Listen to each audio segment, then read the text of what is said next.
At this juncture, I want to invite the GAA president that has finished his job just last night. So just last night, we have gotten a new GAA president. So the one that finished his job just last night, Giant Tetth, Abbeyquaye, please. Let's give it up to him. All the beautiful things that you see around, he's the man behind the brain, but he gingers all the ear group. Oh, is that all you can do for him? Thank you very much. Students, why don't you get up and stretch your legs for a minute? Just stretch your legs. Get up. I think you've been sitting for too long. Yeah. All right. Sit down. It's okay. Giants. Mr. Grand Marshal, Reviewing Officer, Headmaster, GAA trustees, Giants, distinguished guests, ladies and gentlemen. It is an honor for me to address this assembly. It's going to be one of my last official acts. My name is Tetth Abbeyquaye, and I'm of the class of 1989. And as I said, I'm just completing my tenure as president of the GA. I will also do one last official duty. That will be to introduce our new GA president, and I'll do that at the end. We gather here under the theme, Advancing Educational Excellence, 116 years of GSTS impact and growth in Ghana. Giants, as we speak of excellence, GSTS is a living example of what excellence means. For a relatively small school, our impact is extraordinary. We've had presidents of the engineering and architectural institutions.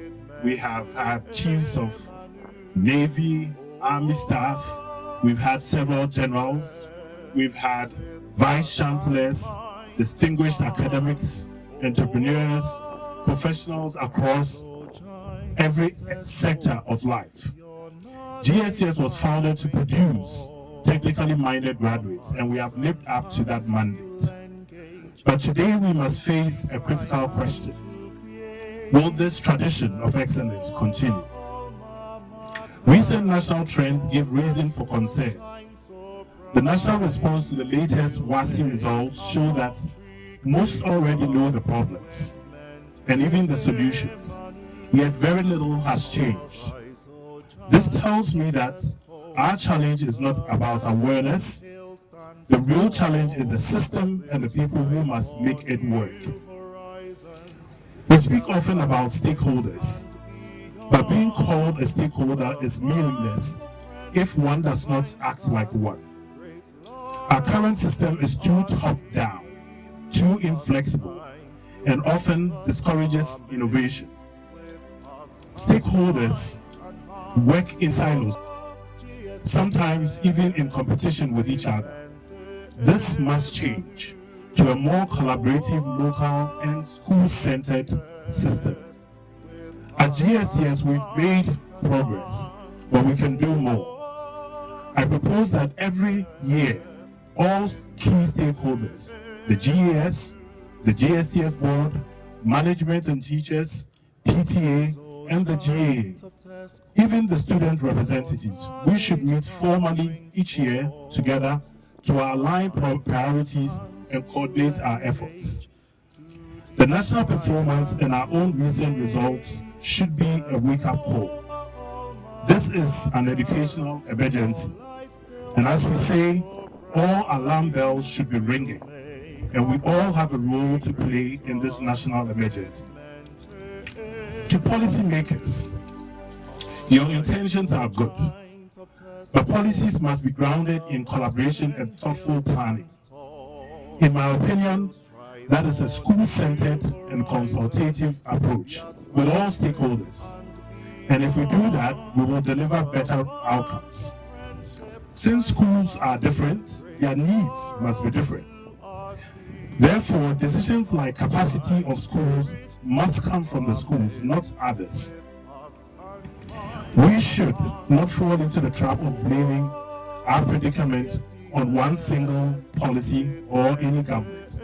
I think what we are currently facing is a cumulative effect of policies that go back several decades. And it's time to put the politics aside and do what is right by our youth. To teachers and school management, your work is challenging, and I respect it deeply. I'm a teacher, so I know what you're facing. Students today may come less prepared than our time, but they have great potential. It is our job as teachers. It's like the firefighter who has to go into a burning building at the expense of his life, or a doctor who has to drop everything to attend to a patient. In these two examples, these professionals are expected to give their best regardless of their personal circumstances.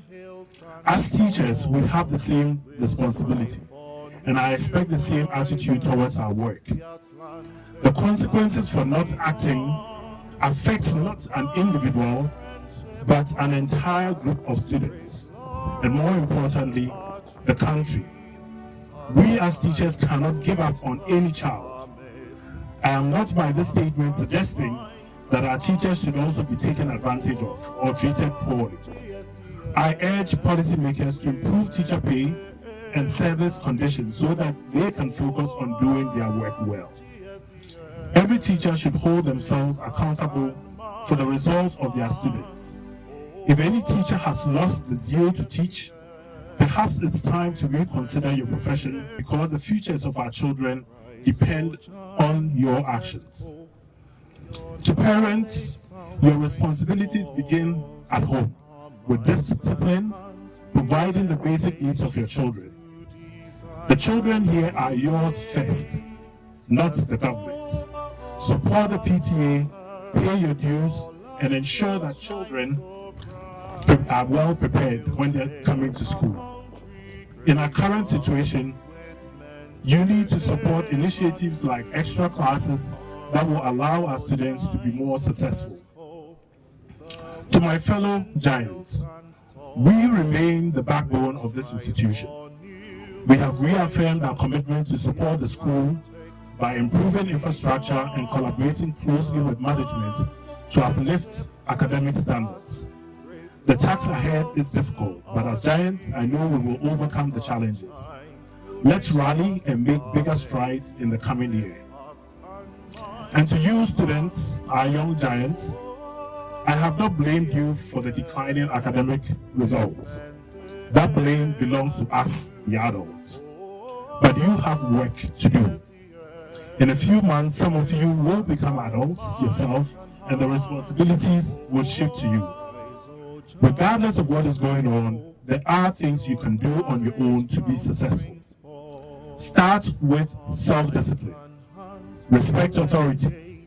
Follow school rules, and above all, study hard. Respect school property. We have put in a lot of money to get some of your infrastructure up and going, and we're going to continue doing that. But the little you can do is respect the property of the school.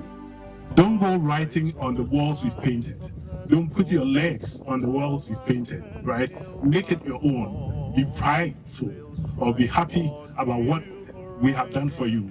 And so that I know that in recent weeks, some of you have been sharing the school gate on your social media, right? And I know that you're doing that because you are proud of what has been built for you. Please make sure that you continue to do that so that the next generation would also come to read something.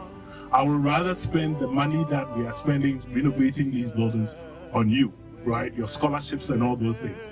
But if you mess it up, we're going to spend the money renovating it again, right? If you make the paints dirty, we'll paint it again. We'll not spend that money on you. So please respect what we've done for you.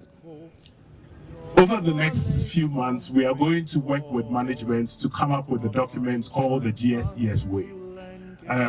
I believe that with all the changes that has happened with various tracks and all those things, we have lost some of our traditions, and we want to document it and reintroduce it so that anybody who comes through these gates will turn out to be the alumni that we expect them to be. Excellence is still within your reach. We are also working on a digital project. So again, for those of you who have been observant, we have introduced robots.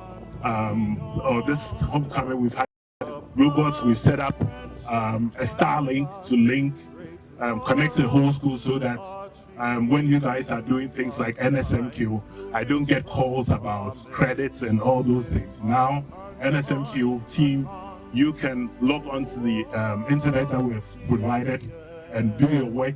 Any club that needs internet service or access will be able to do that.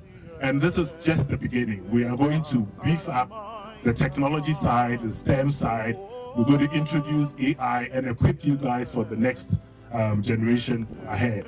So look out for it, pray for us, and I know that we're going to do things.